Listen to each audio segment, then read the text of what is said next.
Coming up, our biggest guest yet. Spoiler alert, he's 6'10". I'm talking about former BYU basketball star Eric Mika. Mika's had a long and winding basketball career beginning at Lone Peak High School in Utah, where his team won the Utah State Championship and was subsequently named the 2013 National Champions by MaxPreps, a stunning outcome for a basketball team from Utah Valley. After high school, Mika attended 2 years at BYU, where he was the team's starting center, averaging 20 points and 9 boards his sophomore season, and was named to the All-West Coast Conference team. After his sophomore season, Mika declared for the NBA draft and has since had a productive career playing professional basketball overseas in places like Italy, Germany, China, Serbia, and France, as well as playing on the USA basketball scout team in 2023 and with the now-defunct G League Las Vegas Ignite team. Mika recently hung up his sneakers and hosts a podcast of his own called the Now for Later podcast, where he interviews former professional athletes such as the likes of Deron Williams, John Stockton, and Danny Ainge about their transition to normal life after a career in sports. Mika served his mission in the Rome, Italy mission from 2014 to 2016 and currently resides in Utah with his family. In this episode, my old friend Logan joins me to co-host, and we talk some basketball with a little Easter egg on the NBA's ascendant star, Anthony Edwards, the constancy of change and successfully adapting to change in a mission setting mirrored in a basketball setting, the broad perspective gained through selfless service as a young adult, doing what you need versus what you want, and a whole lot more. All this coming up next.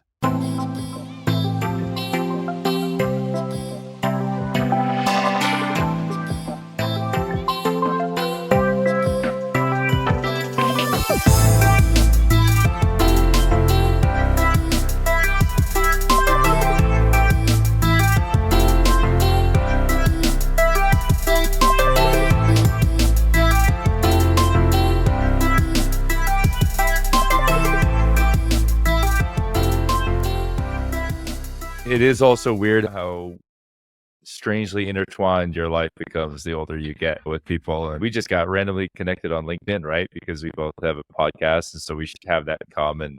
I think that's a cool part of life. You know, the older you get, the more of these quote unquote random interactions you have, but they always turn into something, which is cool.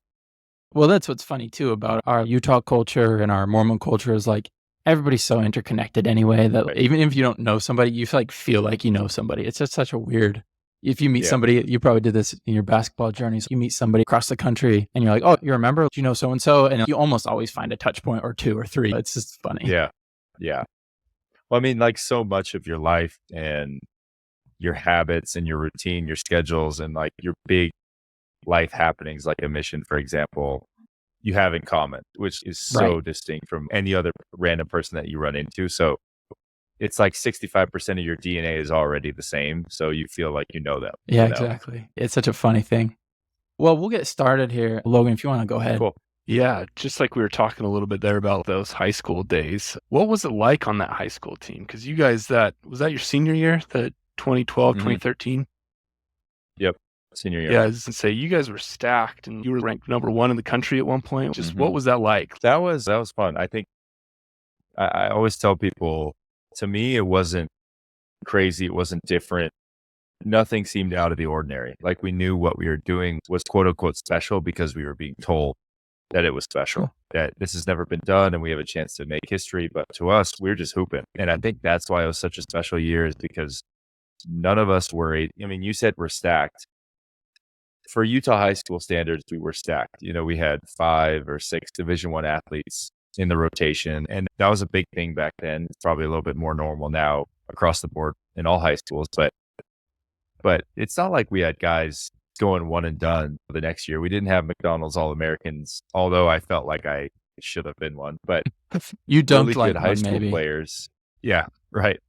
We had really good high school players that played well together and didn't get caught up in the hype and being told what you guys is doing is special and you guys should see it as such. Like we loved competing with each other. We loved playing the right way.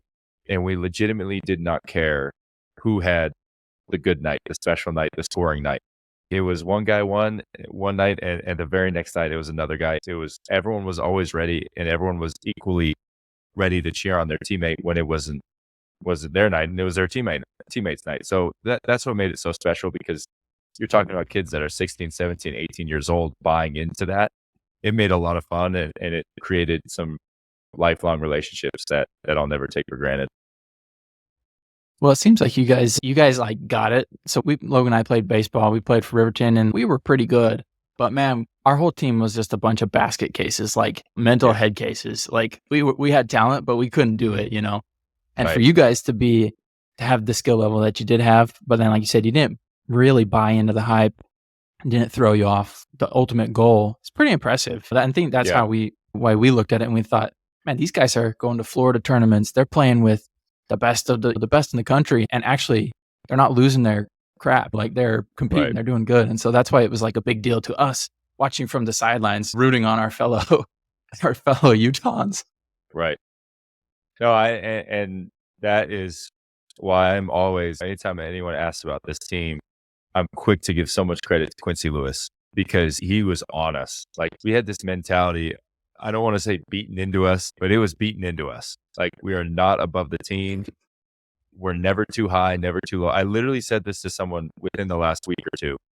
Quincy epitomizes never too high, never too low. Like he is a stoic through and through, and that transcended to the rest of the team. Like when we won a big game, we celebrated, we were happy about it. But as soon as we got on that bus or as soon as we got back to our school or the plane landed, whatever it was, like he made it clear it's back to business. And so we did a good job responding, but he really set the tone, which is why, to me, he's no question about it, the greatest Utah high school coach of all time. And in the talks of one of the best in the nation ever. Yeah, there's that famous John Wooden quote where he says, you can't let praise or criticism get to you. It's a weakness to get caught up in either one. You got to just embody that as an athlete, huh? Right. 100%. 100%. So he did a really good job of that. Yeah, this is an aside, but Logan and I, we went to that Lone Peak Riverton game. I think it was your guys' smallest mark. Do you remember what happened in that game? Yeah, they held the ball. They held the ball. Stupid, and they were losing. Which is fine, right? Maybe if you're going to use that tactic and you're up by 5 or 10 or whatever, you're going to try to stall. But if you're down 10 or 12 like we were, you guys are like, fine, go ahead. I actually, one of the assistant coaches who's now the head coach at Lehigh, Coach Bromley, Reed Bromley, I didn't know this, but last summer we did a 10-year reunion of our team. And he actually told us, we didn't know all these things going on in the background, like the rankings and the politics and like trying to carve out some space and keep it in the MaxPreps and things like that. Like it's all very political, I guess. And I guess after that Riverton game, we almost got bumped down in the rankings because there was another undefeated team. There were other teams that were really good that were vying for that spot. And their argument was basically like a strength of schedule. You guys are barely beating these, squeaking out these. Yeah, I still think we won by 20, but they're like, you should be winning by, you should be winning by 40, blah, blah, blah. And so they had to pitch their case, I think. I don't know to who, the ranking people, I guess, but the people writing the articles and ranking the teams, they had to be like, no, listen, these guys are holding the ball. There's nothing we can do, and it's just kind of funny. Like Riverton doesn't even realize they thought they were just cutting the game in half and giving themselves a chance, but really they were pissing off Quincy Lewis. Yeah, it was messed up, dude. It was a messed up strategy. We were watching. We're like, come on, guys, just don't embarrass us. Just play the game. But funny. Okay, so this is why another reason why I feel like my paths crossed with yours a lot from growing up in high school, but went to BYU the same year that you did. So followed you your freshman year and then your sophomore year after you got back and played. And I'm curious, looking back now, would you make the same decision you made then to enter the NBA draft in 2017? Like if I could go back in time and do it again, or if it was in today's circumstances? Yeah, would you do it again? Would you do it again? I would, yeah. Knowing what you know now? Yeah, I would, because the principal reason that I wanted to leave was for development. That's what I told Coach Rose. That's what I told my friends and family. That's what I told BYU, and that was the truth. Was I wanted to get better, faster, because I had quote unquote lost 2 years to do that while I was on my mission. And so if I want to play pro, time is of the essence because I'm already considered old. And so it's kind of just time to get going and to acclimate to professional life and style of play and physicality, all those things. And so that's why I left, and I developed a lot over the next 2 years. Playing in Italy and Germany the next couple of seasons, I got a lot better. I got a lot bigger. I got a lot stronger. and I acclimated, and I got my chance with the Kings after those 2 years. So to me, it was kind of like, okay, I could have either stayed at BYU for 2 more years, or I could have gone this other route, and it got me to the NBA, which I don't know if it would have happened at BYU. I just don't see how it would have. Because I had such a great year, and it was like, where do I go up from here in a professional sense? There was a GM who I won't mention his name, but we had a really long talk after one of my workouts. And basically I told him the only reason I would go back is to improve my draft stock. He said, if you're going back to improve your draft stock, then don't go back. If that's the only thing holding you at BYU, then don't go. Go start your pro career. So interesting. I was thinking that way. And then when I got that kind of feedback, I was like, okay, it's time to start. And plus, you got money. Well, there. But I mean, for NIL. Yeah. Say NIL. Well, that's why big. Right. That's why I wanted to clarify, because if you change the question and say, okay, say the circumstances are what they are today, I don't know if I leave, because I talked to Chris Burgess today. He's like, after the sophomore year you had, you would have been paid $1.5 million probably. And so of course I would have left. Gosh. I mean, that's better than a rookie contract for sure. A second round contract. So of course I would have stayed. Yeah. Yeah. That's super interesting. That's just changed everything. Well, for the record, I'm 110% in support of you leaving. It's funny because when we're like growing up, we see our guys and we're like, oh man, stay in school. And then when I get to that age and I'm like, no way, dude. Like if I was on the precipice of, oh, you can come, even if you don't make the NBA, right? It's, oh, you can go live in Europe and make a couple $100,000 and play basketball. Right. You're 100% doing that. Yeah. Then slumming around in Provo. School's always going to be there. And kids are killing themselves in school to graduate and go work 120 hours in investment banking and make $100,000 or whatever they start making. I'm like, if you can do basketball, you do it. So I think you made the right choice just from a bystander perspective anyway. I think so too. It's been a long and windy and unique road, but I'm very happy I pulled the trigger and happy where we are now because of it. Yeah. So curious to ask, which player or coach that you've played with or known had the highest basketball IQ? Yeah. So I read that in your guys' notes, and I'm glad I did because I got to think about it for a sec. You know, for me, I'm actually wearing this shirt. It's Partizan, which is a team I played for in Serbia in Belgrade. And I tell everybody it's no surprise to me that Jokic is dominating. It's no surprise to me that there's Serbian kids in every single draft because the talent over there is unbelievable. You know, with 7 million people in the country, you have the best basketball player in the world, the best tennis player in the world. Like, it is their life. And on my team, when I was there, this was 2020 to 2021, I basically had 2 Jokic's on my team. Like, 2 guys that were just as big, just as strong, just as good at passers, just as good as shooters, unbelievable players, could dominate in the NBA. One of them was just a little bit lazy and just didn't want to leave Belgrade. And so he's just going to play in Belgrade for the rest of his life. Dude, those Serbs love Serbia. That's the thing with Jokic, right? They're like, that dude just freaking loves Serbia. Yeah. I mean, he basically is I think he'd prefer to play in Serbia too at this point, but he's just making a couple business decisions to stay there, which makes sense. But I wouldn't be surprised if he won another one and just packed up and went home. Like, that's how they are, which is cool. But one of them was just a little bit lazy, didn't want to leave home. And the other one was riddled with knee injuries his whole career. But even then, had a great career over in Europe, but could have been an NBA player doing the same thing that Jokic is doing, which is crazy. But his name is Novica Veličković. Don't ask me how to spell that. But he a lot of C's and T's and K's. Yeah, a lot of and like lines and dots, you know. But yeah. He had an unbelievable basketball mind. Like, why I say he was like Jokic is I knew everything about the post by the time I got there. I had played 3 years professionally, including the NBA. I was a great post player in college. I've had great post coaches. But even in a post workout, he would, even though he was a little bit shorter than me, a little bit weaker than me, older than me, slower than me, like, on paper, I have every advantage.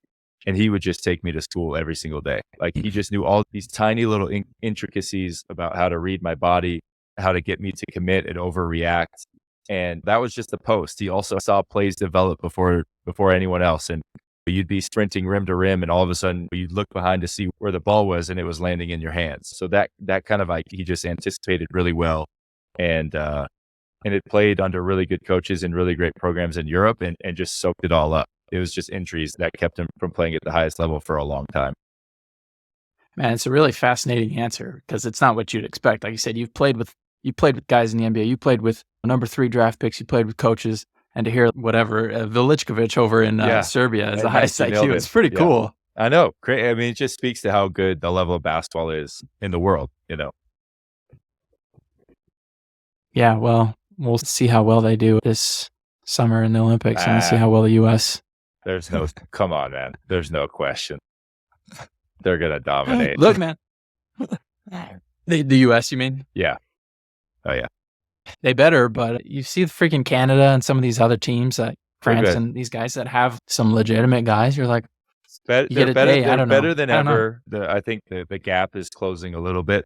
But then when you throw these guys, all you have is LeBron and KD. You know what I mean? Once you have those two guys, you could throw the Lone Peak team with those two, and I think you'd have a pretty good chance at winning gold. Like, they're that good, Yeah, right.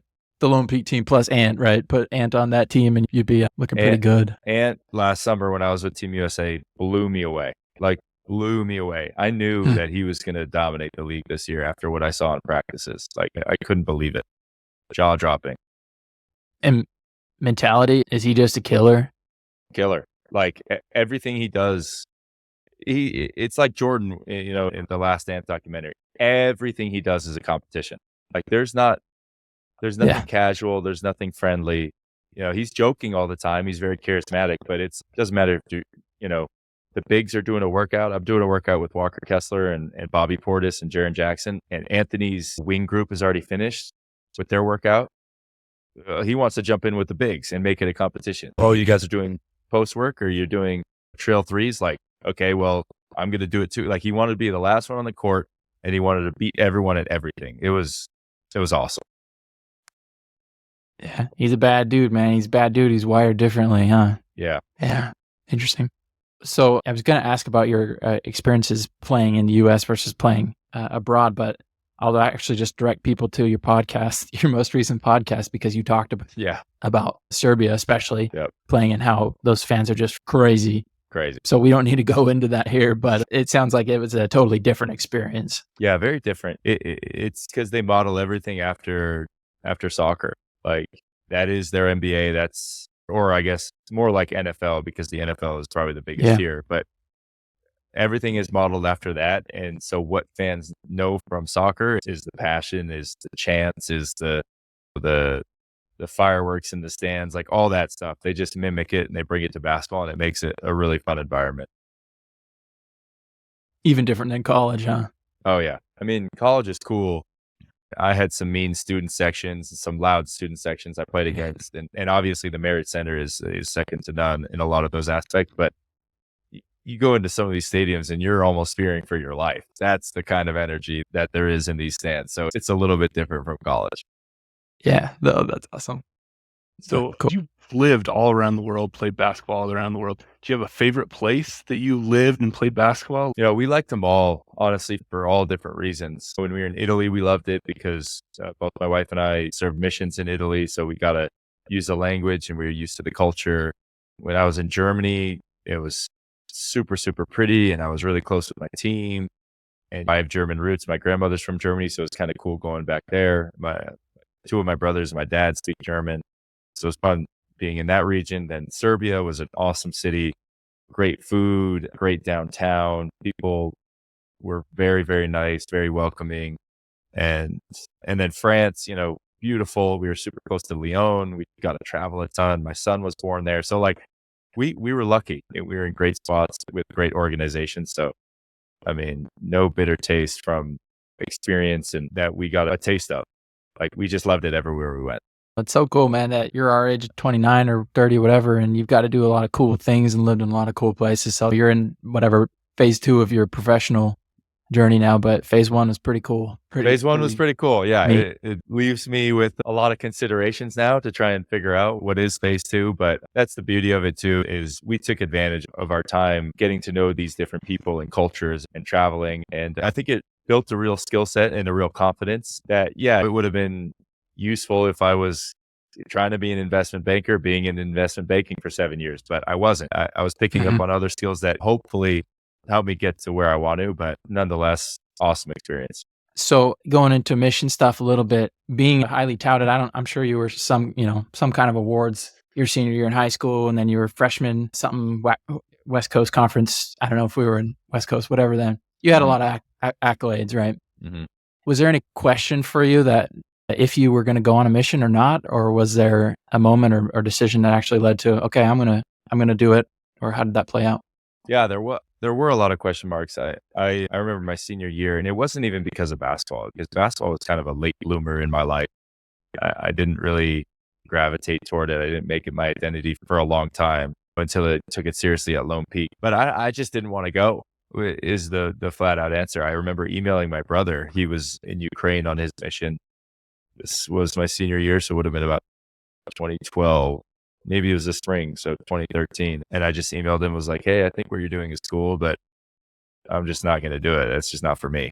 And maybe basketball did play a part, and I just don't remember that detail. He basically just responded, was like, okay, well, at least you're thinking about what's next. I would encourage you to just not make this decision yourself, but make sure that you involve prayer and figure out not what you want to do, but what you're supposed to do. And so I was like, okay, yeah, that's fair.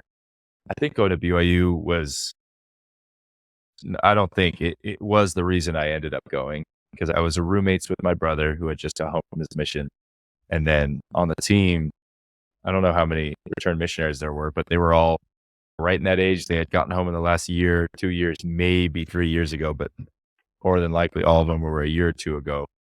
You had Tyler Hawes, you had Kyle Collinsworth, who just got home.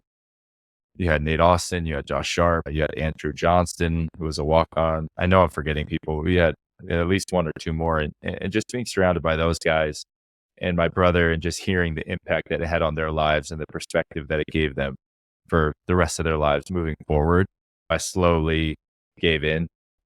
Was like, okay, fine.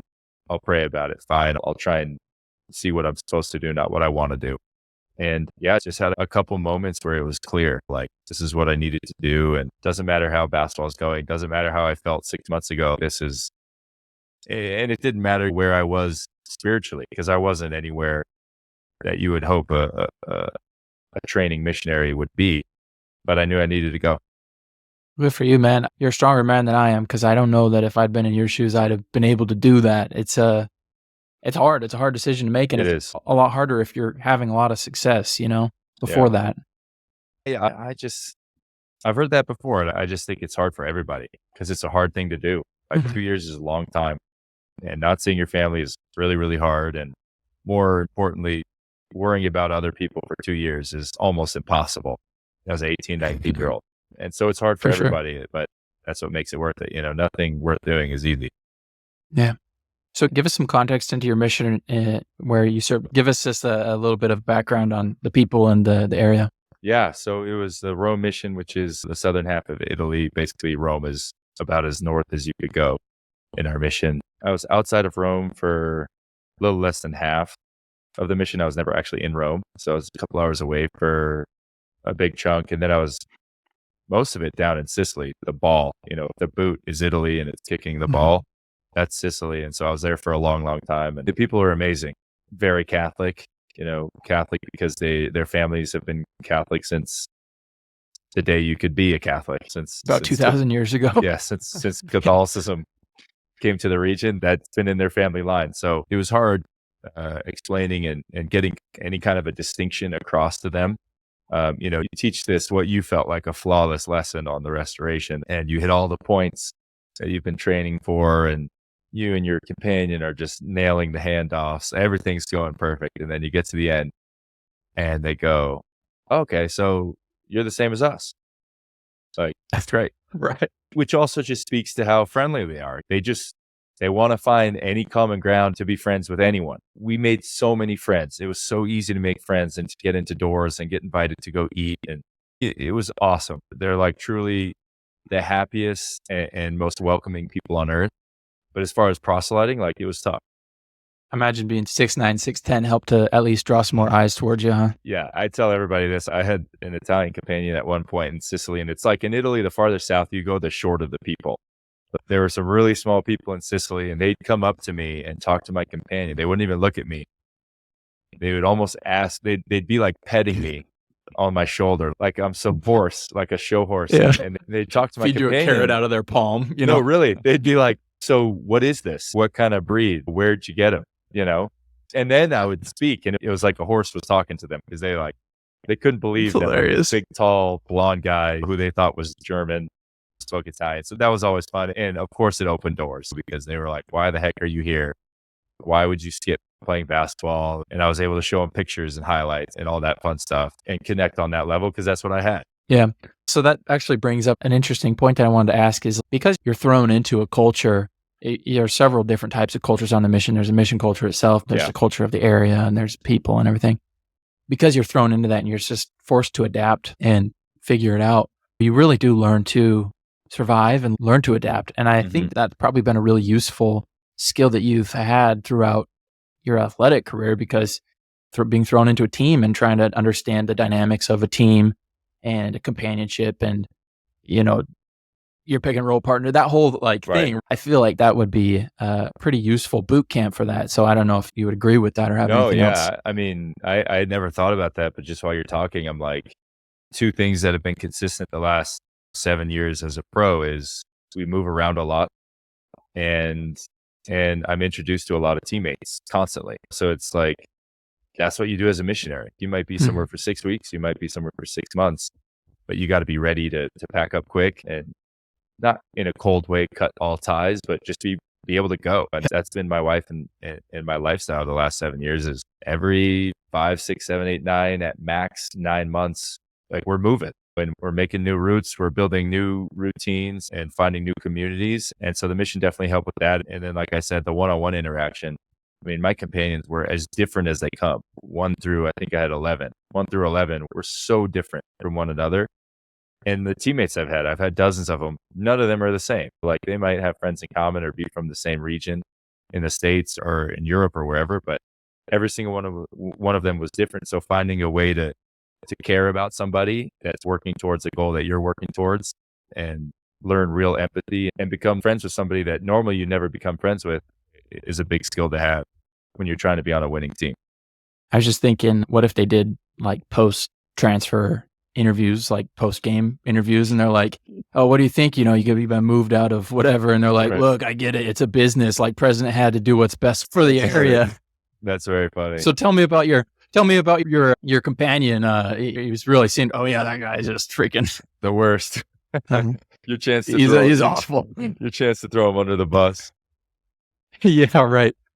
Yeah. So you talked a lot about how you had a lot of different teammates. Did that come up a lot? Like your faith? Were you able to talk about that? Were people asking you about that? Any of that really occur too much when you're playing basketball? Yeah, I think it happened all the time. You know, the longer you're in the game, the more you have a reputation and you just have a network so people know about you and what you've done in your life. So I probably had to just flat out explain less and less, but people still don't understand the details and the intricacies. So it did come up because naturally they'd ask where I went to school and they'd ask why I was only there for 2 years and what I did during that gap. And so the mission really was the starter for all those conversations. And I'd say pretty consistently within a couple of weeks, all my teammates always knew what I was about and how I'd lived my life up to that point and about the mission and what it was about. And yeah, you get the same old like stupid jokes and misconceptions, but that's why the mission is good because so did all the people in Italy. Like they totally misunderstood so many principles of the church and things we believe in and antiquated things and their vision of what we were. I think I always said this when I was out there, like we might not baptize 1 million people, but everyone that we talk to and interact with is going to have a totally different view of the church after they interact with us. They might not understand the principles after the perfect pitch, after the perfect first lesson, but they're going to go, oh, these guys are, first of all, very normal and respectful and knowledgeable and humble, and they're good kids. So that was always my goal out there as a foundation for missionary work. And it just continued into every locker room. Like they might not understand why I'm willing to sacrifice this or do that. And that's fine. But they know that I'm a good person. They know that I'm a great teammate. And they know that I'm funny, I'm normal, that I'm I'll go out with them and we can have a good time and find a lot of common ground. And so I definitely took pride in that. I know the culture of us as quote unquote LDS is completely different than professional basketball players in their 20s. Yeah. Did you ever feel pressured, like have to go out or stuff like that? It's like, ooh, this is not really me. No, I mean, honestly, no. Once they got to know me, I didn't get those kind of invites. When I say go out, I mean like we can go grab a bite on the road. Yeah. We can go bowling. We can go see movies, like stuff that falls in my category. You know, professional athletes, they like to party. They like to go crazy, but they also do normal things too. Like they like to go bowling as well. So when there was intersection between me and their interest, then, you know, they always invited me, which I appreciated. I did an interview before with a former federal judge, and he talked about how he felt like he benefited from the view that other people in the Washington, D.C. area had of Mormons that they knew that came before him. He said, I was a beneficiary of kind of their goodwill. Yeah. And it sounds like in your field of athletics, there may not have been as many beneficiaries, people coming before you, or Right. as many people coming before you to build that, but you're building it for other people as being, hey, this guy's a normal guy and all that. And like you said, I think it all stems, if you had gone out there without having been thrown into a fire of a mission where it's like, hey, look, you're already you're already the odd man out. You already have your beliefs questioned or challenged. It might be easier to just be like, look, I'm just going to hide from this. But I think that you doing what you do is going to prove beneficial to a lot of people down the road, where it just forms a better understanding of who we are. People, before they know that when they hear Mormons, they're like, I don't like Mormons. This is the statistic the guy referenced. If they don't know us, they're like, yeah, I don't like Mormons. But of the people who do know Mormons, they're like, I really like Mormons. Yeah. Right. And so it's just breaking down that stereotype. Yep. Misconceptions. So a lot of what you've been doing lately has turned to your podcast. I know you're looking at other roads, trying to decide pathway forward. But your podcast, which is called Now for Later, focuses on discussions with athletes as they transition to life off the court. So I'm curious, as you're transitioning to life off the court, if you feel like your mission's helped you do that compared to maybe some of your peers, and if it has, in what way? You know, I've never thought about that either, but right off the top of my head, I just think most of the time when anybody is trying to understand why I would go on this mission and what it did for me, I tell them it just puts life into perspective. Because I alluded to this earlier, when you're 19 years old, that's in theory the most selfish time of your life. You know, you're trying to figure out who you are, and you're going to school for you. You're trying to figure out what job is going to work for you. You're trying to find a spouse for you. Like it's you, because that's the time. That's what you do. And no one blames you for it at that period of time. You know, you might get more heat later on in life and you have kids. And like if you take that attitude that most 18, 19-year-olds take, then everyone's going to say, oh, you're a bad dad. You know what I mean? So it's your time to shine. It's your time to be you. So you then put yourself in a position where all you worry about is others, their well-being, and things as simple as driving or taking a train as far as your area will permit to bring somebody a spiritual thought or just uplift them by swinging by the house. Like, yeah, there's big service projects and all that stuff, but like all day you're thinking of even the littlest things. You're filling your calendar and your daily planner with ways to help others. I mean, that just gives you perspective. You do that for 2 years at that age and nothing else really matters. You come home and you're like, yeah, I want this. I want to do this. I'm going to work towards this. But you have this foundation of, I know what matters. And that's family. That's being a part of something that's bigger than myself.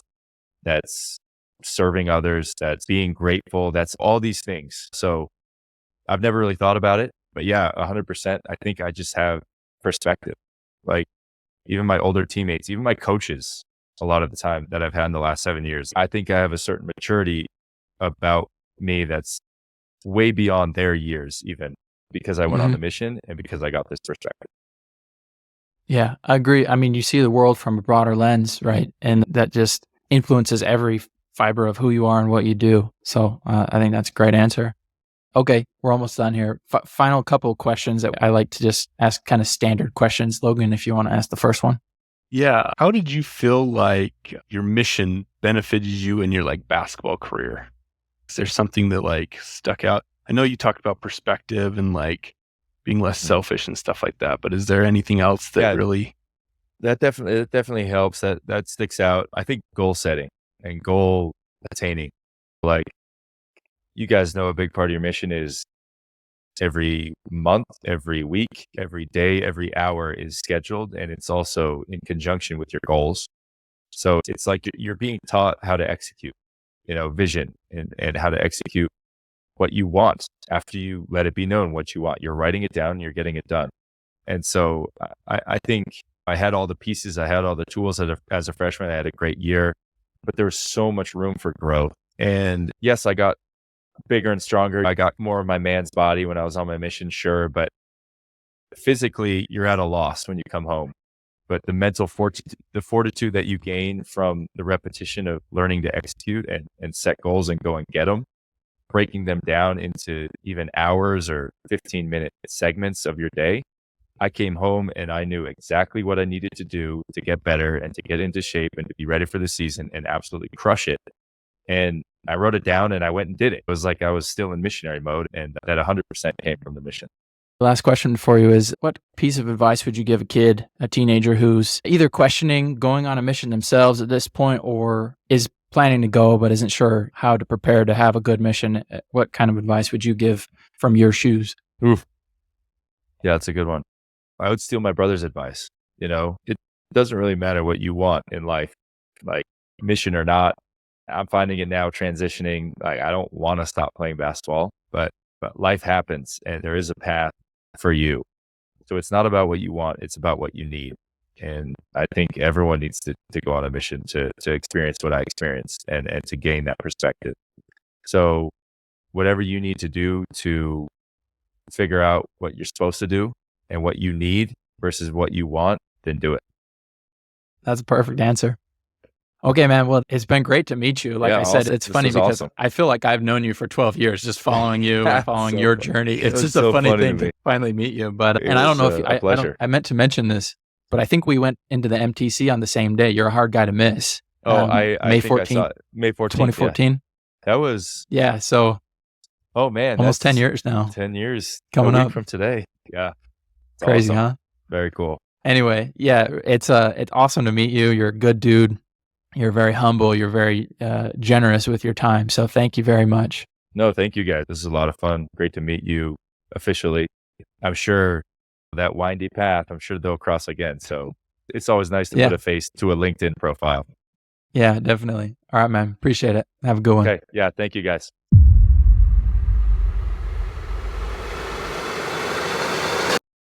Okay. Yeah. It's like you were saying, it's funny. Two things.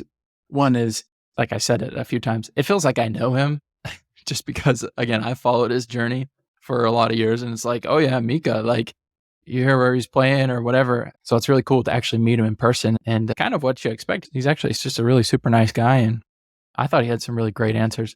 The second point, like you said, is he feels like he's older than us.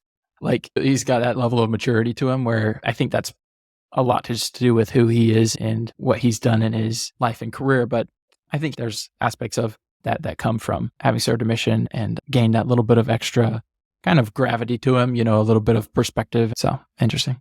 It just seems to me the maturity at such a young age, like he's talking about those Lone Peak days, like they were the guys in Utah. And so the fact that he's like, oh yeah, we didn't think about that. We just focused on the game, focused on that. I'm thinking back to my time. I thought I had a good hit or a good game. I was like, man, I'm the man, dude. I'm going to be strolling down the hallway and I'm going to, all that. And it's just cool to see his perspective, how grounded he was at such a young and early age. Yeah. Well, I think he gives a lot of credit to Quincy Lewis, which, man, good coach goes a long ways, huh? And having somebody that can be a mentor for you. And if we're to tie that into a mission, I think he's a not average person. Eric is. In terms of his size. I was going to say just size also, and yeah. Yeah, but also, like you said, his maturity and everything. But you think of the average kid, average teenager who, of course, they're immature, but there's no forging fire like there is a mission. And if you're not going to be a professional athlete where you're going to be going through that kind of refiner's fire to become more mature and learn those really hard lessons that maybe you learn through athletics.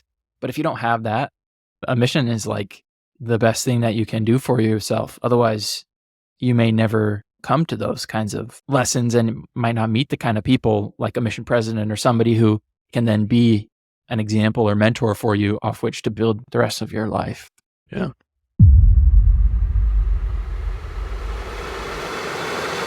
Okay, that's all we have for this podcast. Thanks to Eric for his time coming on. Thanks to Logan for helping me host. And stick around. We got a couple of good ones coming up in future weeks, so you don't want to miss those. Have a good one.